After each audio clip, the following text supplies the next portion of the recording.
The transit hub of Lyra Station was never quiet.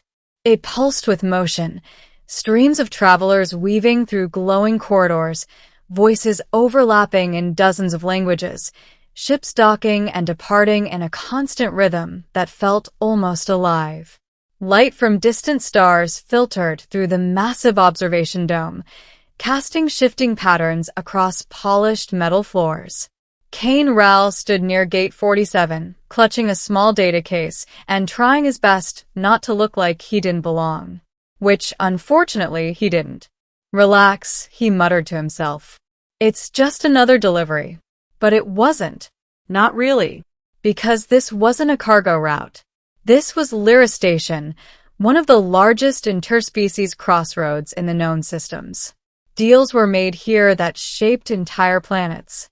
Alliances began and ended within its halls. And Kane? He was just a courier. A human in a place where humans were still considered new. He adjusted his jacket, glanced at his assignment again, and exhaled. Drop off the package. Get paid. Leave, he said quietly. Simple. That's what he told himself. That's what it was supposed to be. The collision. The crowd thickened as a transport vessel docked nearby. Travelers spilled into the corridor, tall, armored beings with shimmering skin, smaller figures darting between them, voices rising in unfamiliar tones. Kane shifted to the side, trying to stay out of the flow. That's when it happened. A sudden push from behind, a misstep, and he collided into someone. Harder than he intended. "Sorry," he started, reaching out instinctively to steady himself. His hand made contact. Not where he expected. Time seemed to pause for half a second.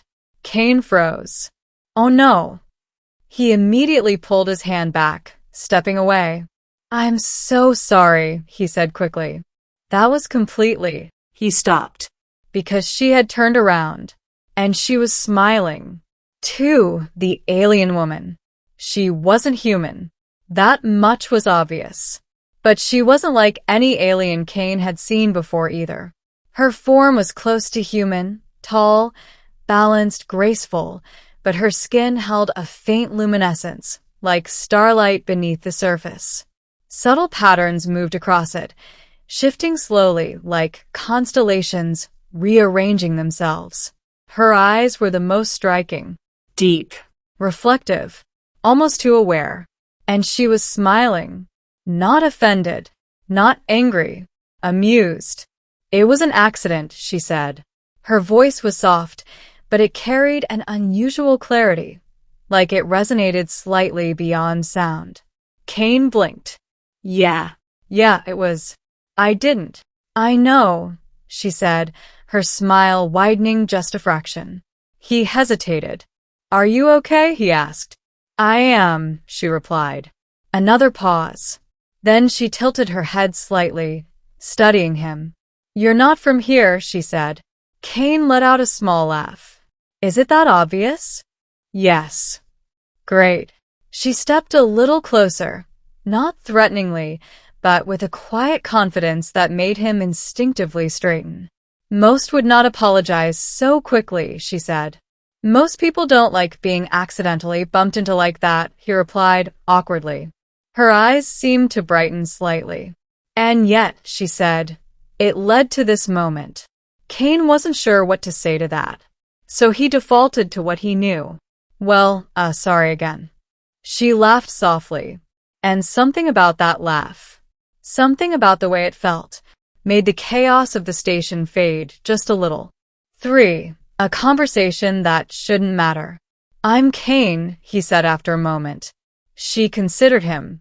Then, "Lyra." He nodded. "Nice to meet you, Lyra." Even if it was like that. Her smile didn't fade. "I've experienced worse introductions." "Good to know," he said. They stood there for a second longer than necessary. Kane shifted his weight. "I should probably." "You're delivering something," she said. He blinked. "Yeah." "How did you?" She gestured lightly toward the case in his hand. "You hold it carefully," she said. As if it matters. He glanced down at it. It does. She nodded. Then you should finish your task. Kane hesitated. Yeah, he said. I should. But he didn't move. Neither did she. There was a strange stillness between them, like the moment before something important happens. Will I see you again? She asked. The question caught him off guard. I don't know, he admitted. She smiled again. Then perhaps you should hope so. 4. The delivery. Kane eventually forced himself to leave. He had a job to do, a destination to reach. But as he walked through the corridors, weaving through the crowd, his thoughts kept drifting back. To her. To that smile. To the way she had looked at him. Not like a stranger, but like someone expected. Get it together, he muttered. He reached the designated location, a restricted docking bay guarded by automated systems and silent sentries. Courier identification, a mechanical voice requested. Kane presented his credentials. Package verified. Proceed. The doors slid open. Inside, the bay was empty. Too empty. No recipient. No crew. Just a single pedestal at the center. Kane frowned. That's new. He approached cautiously, placing the case on the pedestal. Delivery complete, he said. Nothing happened. Then, the room changed. The hidden truth. The walls flickered. Reality itself seemed to shift. The empty docking bay dissolved into something else. A chamber. Vast. Dimly lit. And at the center, Lyra. Kane's heart skipped. What? He started. She stood there, no longer blending into the world around her. Now, she stood apart from it. You made it, she said softly. What is this? He demanded. What's going on? She stepped closer. This, she said, is the truth behind your delivery. Kane looked around, trying to process the change. This isn't a docking bay. No. Then where am I? She met his gaze. Somewhere few are allowed to stand. 6. The real purpose. You didn't run into me by accident, Kane said slowly. She shook her head. No. You planned it. Yes. Why? She gestured toward the case. Because of what you carried. Kane looked at it. It's just a delivery. It's more than that. He hesitated. Then tell me. She stepped closer again. It's a key, she said. To what? Her expression shifted, serious now. To something that should never have been lost. 7. A greater threat. The chamber around them came alive. Images formed, stars, systems, entire regions of space. Then, darkness. Not absence. Presence. Something vast moving through the galaxy. Consuming. Erasing. Kane felt a chill. What is that? Our end, she said quietly. And the package? A way to stop it. He stared at her. And you needed me, why? Because you are unseen, she said. That's not comforting. It is necessary. 8. The choice. The case opened. Light spilled out, soft, steady, powerful. Kane stepped back. What does it do? It connects, she said. To what? To me. He blinked. Wait, what? She held his gaze. If activated, it will bind us. Bind us how? Her answer was simple. Completely. Silence. That sounds serious. It is. Kane ran a hand through his hair. Let me guess, he said. If we don't do this, that thing out there wins. Yes. And if we do? She didn't answer immediately. Then we have a chance. 9. The unexpected beginning. Kane looked at her. Really looked. At the way she stood.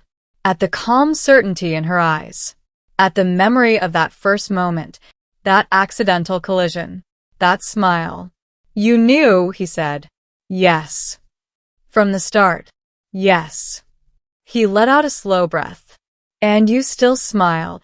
Her expression softened, because even knowing it was still real, that was enough. All right, he said. She stepped closer. Are you sure? No, he admitted. But I don't think that matters. She smiled again. The same smile. The one that started it all. The bond. The light surged, wrapping around them, through them. Cain felt it, her thoughts, her memories, her presence. And she felt his. 2 lives. Connected. The chamber dissolved. The station returned. But everything felt different. Sharper. Clearer. Did it work? He asked. Yes, she said. And now? She looked at him.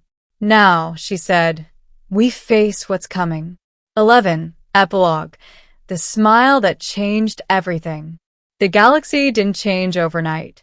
The threat still loomed. The future was still uncertain. But something had shifted. A connection. A possibility.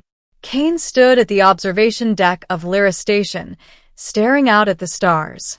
You ever think, he said, that all this started because I tripped?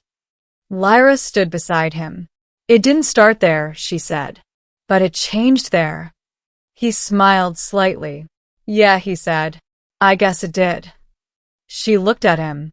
And I would choose that moment again. Cain glanced at her. Even the awkward part? Her eyes glowed faintly. Especially that. He laughed softly. And somewhere beyond the stars, the darkness moved. Closer. But this time, it wasn't facing them alone.